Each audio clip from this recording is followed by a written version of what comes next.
खुर्रम साहब, ये बयानिए का बोझ जो है, जो मरीम नवाज शरीफ साहबा ने भी कहा था कि हर कोई नहीं उठा सकता, लेकिन कि बयानिए का बोझ, फिर तकारीर, फिर अयाज साहब का स्टेटमेंट आ जाना, फिर पार्टी का उस पर कहना। मैंने राना सनाउल्लाह साहब को सुना, आपने तो कहा कि आप कंफर्म या डिनाई नहीं करेंगे जो अयाज साहब का अकाउंट है इस हवाले से, लेकिन राना सनाउल्लाह साहब और दीगर और बहुत से लोग कह रहे हैं नहीं जी हम एंडोर्स कर रहे हैं, बिल्कुल ऐसे ही है, ये है वो है।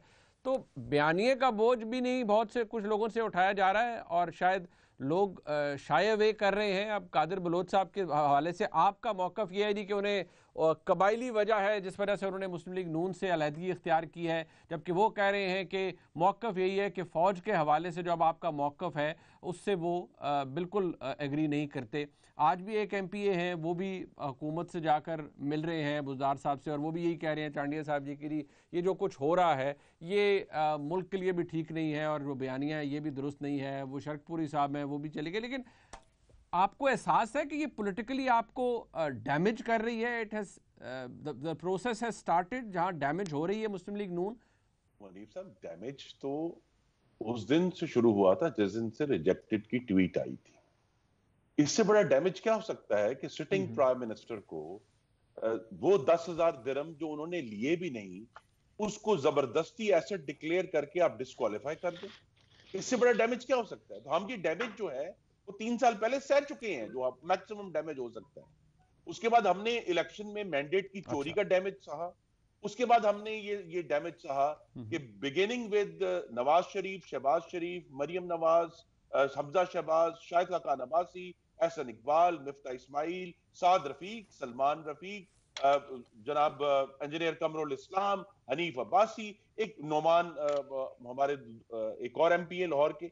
एक लंबी फहरिस्त है जो लोग बगैर वजह के, बगैर सबूतों के जेल ने काट कर आए हैं। राना सनाउल्लाह सबसे क्लियर मिसाल है। एक शख्स के ऊपर, यानी आटे की बोरी होती है 20 किलो की, आटे की बोरी जितनी हेरोइन डालकर उनको 8 महीने जेल में रखा गया। और ये सारे जो जालिमाना इकदामात थे, क्या हम इसको एक्सेप्ट कर ले कि हाँ जी ये ठीक है, ये सियासत का हिस्सा है जेल में जाना? भाई क्यों ये हिस्सा है जेल में जाना कि आप लोगों को बगैर वजह के, बगैर कानून के जेल में डालें? और ये सब लोग जो मुस्लिम लीग नून को आज क्रिटिसाइज कर रहे हैं, उन्होंने इन तमाम असीरान के लिए एक लफ्ज नहीं बोला कि जनाब ज्यादती हो रही है। आप पार्लियामेंटेरियंस को, लीडर ऑफ द ऑपोजिशन को जेल में धक रहे हैं कि लीडर ऑफ द ऑपोजिशन जो पहले भी 133 दिन जेल में रह चुके हैं, उनको आपने दोबारा उसी जेल में डाल दिया। ये अच्छी बात है, ये बिल्कुल ठीक है जी, बिल्कुल कोई सबूत नहीं है। खुर्रम लेकिन साहब, मेरी ये अब सुन ले सब कुछ बात। जो हो रहा है, अब वुड इशू यू बी ये है able to put up with this?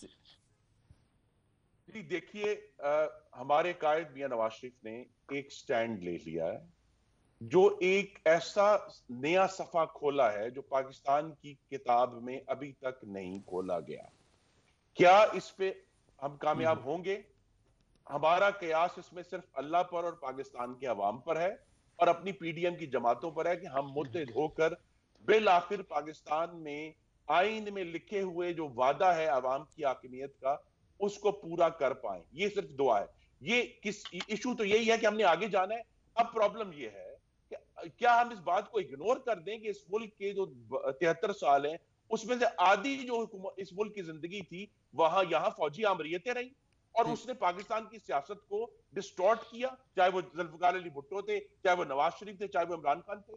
क्या उसने तमाम जो हमारे क्या आइन को तोड़ा मरोड़ा नहीं किया आमरीयतों में?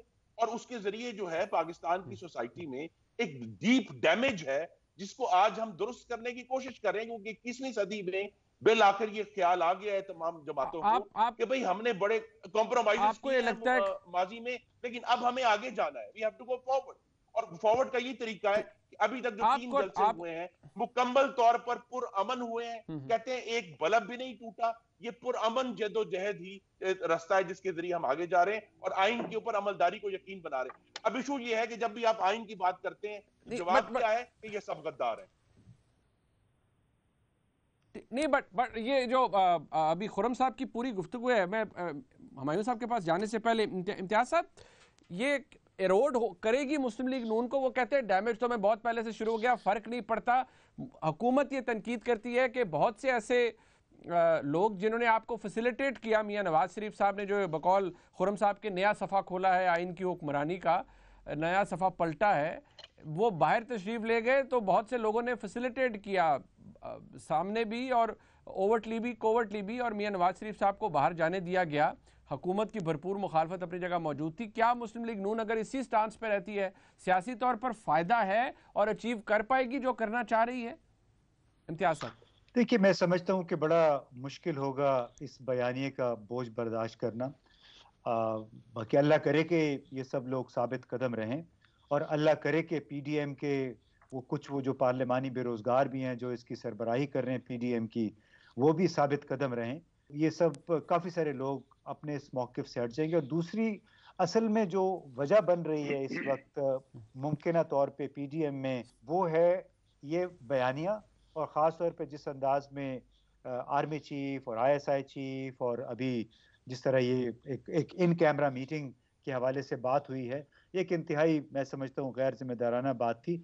और इसकी वजह से बहुत सारे जैसे मैंने आपको बताया कि मेरे बहुत ही नवाज शरीफ साहब के करीबी साथी से गुज़िश्ता रोज़ मुलाकात हुई, तो वो भी परेशान थे कि ठीक है, आपके ज़ाती मसाइल हैं, इनकी शिकायत हैं, तहफ़्फ़ुज़ात हैं, लेकिन उन तहफ़्फ़ुज़ात को तरजीह नहीं देनी चाहिए बिल्कुल आपके कौमी रियासती मफादात पे। असल मसला ये है। और अब देखना ये होगा कि कितने पीडीएम के जो रहनुमा हैं, किस हद तक वो नवाज शरीफ साहब और इनके मुस्लिम लीग के दूसरे साथी, जिनके बारे में हम कहते भी रहे हैं कि कई केसेस में इनके साथ बड़ी ज्यादतियां हो रही हैं। एहसन इकबाल साहब के बारे में मैंने खुद लिखा भी है, कहा भी है।